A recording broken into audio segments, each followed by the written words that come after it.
Hiyo Samagon, seperti biasa bagaimana kabar kalian di minggu ini? Semoga semuanya baik-baik saja ya. Kali ini kita akan bahas dan review manga Blue Lock chapter 317. Namun sebelumnya Tambogan mengingatkan apa yang terjadi pada chapter lalu, di mana akhirnya timnas Jepang berhasil untuk menambah kedudukan pada chapter lalu melawan Nigeria, di mana gol pembuka diciptakan oleh keterampilan luar biasa dari Boachira yang melakukan dribbling lalu melesatkan tendangan keras ke arah dari gawang Nigeria. Kemudian disusul oleh gol Ryo Mikage melalui adaptasi gaya Bachira dan juga Jugiri. Onazi menjadi sorotan utama dalam chapter lalu di mana dia berusaha menyatukan tim Nigeria dari dalam, membangkitkan semangat dengan cerita latar belakangnya di panti asuhan bersama dengan Kuso. Pertarungan intens dari kedua belah pihak pun dilanjutkan pada chapter ini, dan chapter ini akan fokus pada strategi kontra dari Nigeria, terutama melalui kepemimpinan dari Onazi dan reaksi pemain Jepang seperti Izagi yang tampaknya jadi tokoh sentral nanti. Jadi bagaimanakah lanjutan pertandingan antara Jepang yang melawan Nigeria? Silahkan like dan share video ini jika kalian suka dengan pembahasan dari Blue Lock terbaru. Blue Lock chapter 317 mendapatkan judul Please Take Care of This Point. Nah, sorotan awal pada chapter ini tentu saja adalah Nigeria dan juga Onazi. Chapter ini dibuka dengan narasi media Nigeria. Mereka memuji generasi baru sepak bola Nigeria, yakni skuad muda yang baru saja menjuarai Piala Afrika U20 dengan skor telak 6-0. Lalu langsung diarahkan pada Onazi, sang gelandang Nigeria ini. Dia bukan bagian dari Blue Lock Project ataupun generasi 11 baru Jepang, melainkan produk asli sistem sepak bola Nigeria. Dan Onazi diposisikan sebagai engine team, yakni punya stamina besar, otot mental kuat, serta kemampuan menyatukan tim di dalam lapangan. Kali ini situasi pertandingan Jepang masih unggul melawan Nigeria dengan skor tetap masih 2-0 untuk Jepang. Gol kedua sebelumnya dicetak oleh Ryo Mikage yang menampilkan fleksibilitas luar biasa. Ia mengadaptasi gaya rekan setimnya, memperlihatkan Charmeleon playstyle. Nigeria pun mulai meningkatkan tempo serangannya. Mereka mencoba menekan balik lewat kecepatan dan fisik, tapi Jepang masih mengendalikan jalannya laga pertandingan. Kemudian di chapter ini pun disebutkan bahwa narasi strategi tiga poros Jepang akan bergeser ke analisis taktiknya. Sumber kekuatan itu terletak di medan pertempuran lapangan, tiga pemain di garis tengahnya, Izagi, Karasu, dan juga Aiko. Ketiganya disebut memiliki football IQ yang sangat tinggi. Mereka mampu tetap tenang di tengah tekanan, menganalisis setiap gerakan lawan dengan kepala dingin, logika, dan juga kecerdasan yang mereka miliki. Trio ini pun menjadi poros yang menjaga keseimbangan Jepang sekaligus memblokir skema dari Onazi. Setelah itu pun kita mendapatkan flashback dari latihan Gagamaru. Fokus kemudian pindah ke Gagamaru Gin, kiper dari Blue Lock.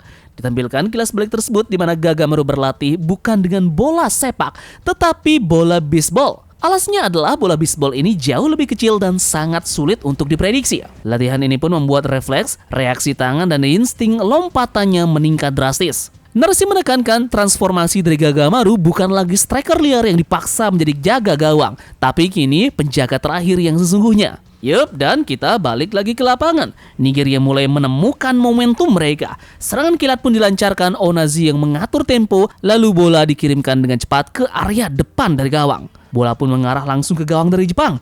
Penonton dan bahkan beberapa pemain Jepang mengira kali ini gol balasan yang tidak akan bisa dihindari. Namun di detik terakhirnya Gagamaru pun melompat penuh tenaga. Adegan ini diperlihatkan dengan panel yang sangat dramatis. Tubuhnya terentang, mata fokus, dan juga tangannya yang berhasil menepis bola keluar dari jalur masuk. Gagamaru adalah dewa pelindung Jepang. Itulah julukan yang kembali melekat pada Gagamaru setelah aksinya itu. Penyelamatan ini pun membuat Nigeria frustasi dan Jepang tetap unggul 2-0. Yap, peluit babak pertama pun berbunyi. Jepang menutup paruh pertama ini dengan keunggulan mereka 2-0. Atmosfer pun terasa tegang. Nigeria jelas belum menyerah dan Onazi pun terlihat makin termotivasi. Izagi lantas menatap lapangan dengan ekspresi yang penuh kalkulasi, seolah sudah menyiapkan strategi di babak keduanya. Yap, dan di babak kedua dijanjikan akan lebih brutal dengan Nigeria yang siap mengguncang pertahanan Jepang ini. Oke, jadi secara keseluruhan Tambogan akan ringkas beberapa hal penting dari chapter ini, di mana Onazi yang menjadi simbol dari Nigeria baru. Poros Jepang pun yakni Izagi, Karasu, dan Aiko, otak taktik lini tengah dari Blue Lock. Gagamaru yang menjadi spotlight utamanya, transformasi jadi kiper sejati dengan latihan ekstrim dan penyelamatan krusialnya pada babak pertama ini. Skor pun berakhir dengan babak pertama Jepang 2, Nigeria 0. Nah, kita lihat sumber kekuatan terletak di medan pertempuran lapangan, yakni 3 pemain di garis tengah dari Jepang, Isagi, Karasu, dan juga Aiko. Ketiganya dengan IQ sepak bola tinggi dan ketenangan. Dengan kepala dingin mereka menganalisis taktik dengan kecerdasan dan juga logika. Lini tengah ini adalah otak permainan, tempat transisi bertahan menyerang ditentukan. Mereka juga bukan hanya kuat secara fisik, tapi mengandalkan otak mereka, membaca pergerakan lawan, mengantisipasi situasi, dan juga menentukan pilihan yang paling efektif. Ini pun mencerminkan filosofi dari Blue Lock sendiri. Striker atau pemain inti sejati harus lebih dari sekedar skill individu dan juga decision makingnya. Kita pun akhirnya juga diberikan highlight tentang perkembangan dari Gagamaru ini. Flashback singkat menunjukkan latihan unik dari Gagamaru. Dia menggunakan bola bisbol untuk melatih refleks dan ketepatan waktunya biar tubuhnya benar-benar terbentuk sebagai seorang kiper. Latihan inilah yang memperlihatkan bagaimana dia memberikan insting reaksi dan kemampuan melompat secara ekstrim. Di momen kritis inilah Gagamaru melompat tinggi untuk menghadang bola yang memperlihatkan aksi latihannya secara nyata. Jadi ini memperkuat perannya bukan cuma sekedar kiper dadakan, tetapi benar-benar penjaga terakhir dari Blue Lock yang siap menanggung tanggung jawab besarnya. Momen ini bukan cuma bikin tensi pertandingan makin tinggi, tapi juga jadi pengingat kalau Gagamaru ini meskipun jarang menjadi spotlight, masih punya kontribusi krusial bagi tim Blue Lock. Nah, terakhir kita akan sedikit prediksi Blue Lock chapter 318 ini. Babak kedua pasti akan dimulai. Nigeria akan langsung tampil lebih agresif.